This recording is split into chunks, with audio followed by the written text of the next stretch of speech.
I'm Max Brantley with the Arkansas Times on Thursday, April 16th with Arkansas News headlines. We'll call this the School Days edition. First up, last night, Blue Hog Report, written by Little Rock lawyer Matt Campbell, reported the fairly explosive news that Little Rock School Superintendent Dexter Suggs had written a doctoral dissertation at Indiana Wesleyan University that Matt Campbell has found has numbers of passages that are identical verbatim for dissertations written by other people at other schools years earlier. Suggs was asked about this at a public meeting today. He denies it, but he says he hasn't looked completely at this. I've talked since with John Walker, the civil rights lawyer who's had contentious issues with Suggs. He says he's dug up the same information from other researchers.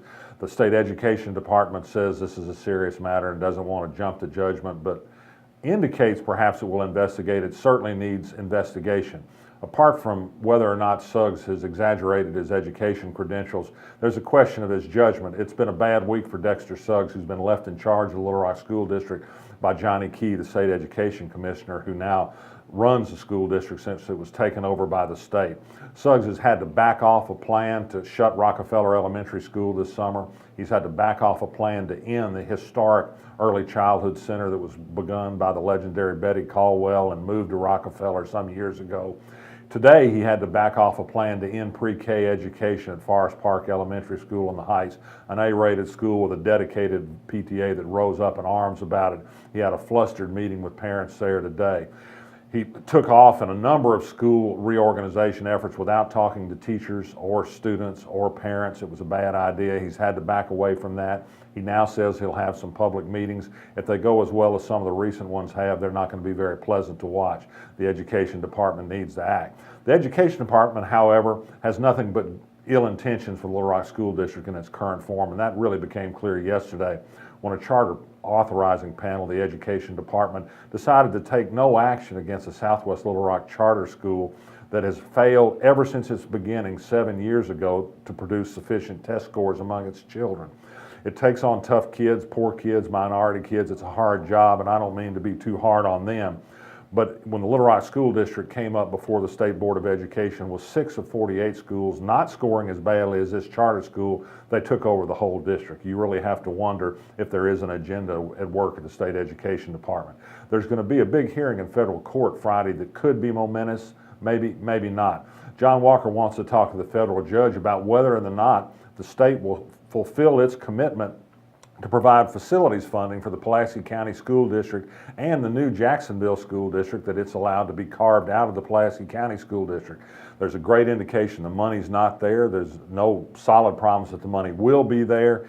If the state can't fulfill its commitment to do this, and facilities are one of the big reasons why the Pulaski County School District is still in the desegregation lawsuit, John Walker, I think, is ready to try and reopen this whole situation, particularly in concert with the fact that the state threw out a majority black school district in Little Rock and has otherwise taken a number of steps that again look like, historically, as it has for 60 years, it discriminates against black people. It's a sad day to have to say that, but it's true. Back to Little Rock City Hall. The city board this week discussed Tuesday night, as I said yesterday, a civil rights ordinance that includes some new protections for gay people. City Director Joan Adcock, who's clearly against this ordinance, wants a city attorney's opinion on whether this can conflict with the state law.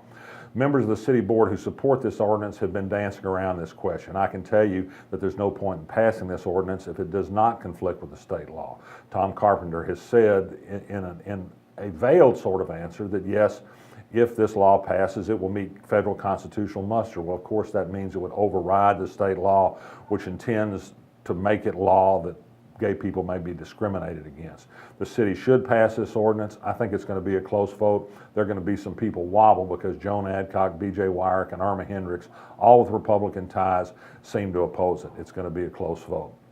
Justin Harris announced yesterday that he'd been interviewed by Elizabeth Vargas of 2020, the ABC News show. He says the interview went really well. Will ABC really shine a favorable light on Justin Harris for his rehoming of children into the home of a sex abuser and his other questionable practices as daycare center? We're just going to have to wait and see. Interesting to watch. Some other quick headlines. Prosecutors of the state of Arkansas went before the Independent Citizens Commission today and asked for a 22% pay raise. No decision today. That pay would put them significantly ahead of their counterparts in neighboring states.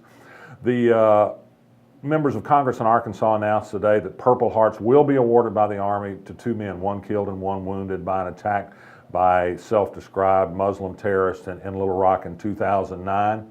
Mike Maggio, the judge who has admitted taking a bribe to reduce a judgment in a nursing home negligence case, has officially surrendered his law license by ruling the Supreme Court today he can never practice law again.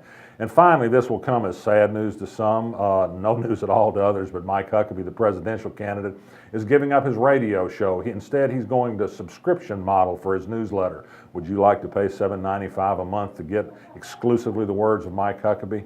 If you can, look him up on the web. He'll be happy to get back in touch. I'm Max Brantley. I'll be back tomorrow.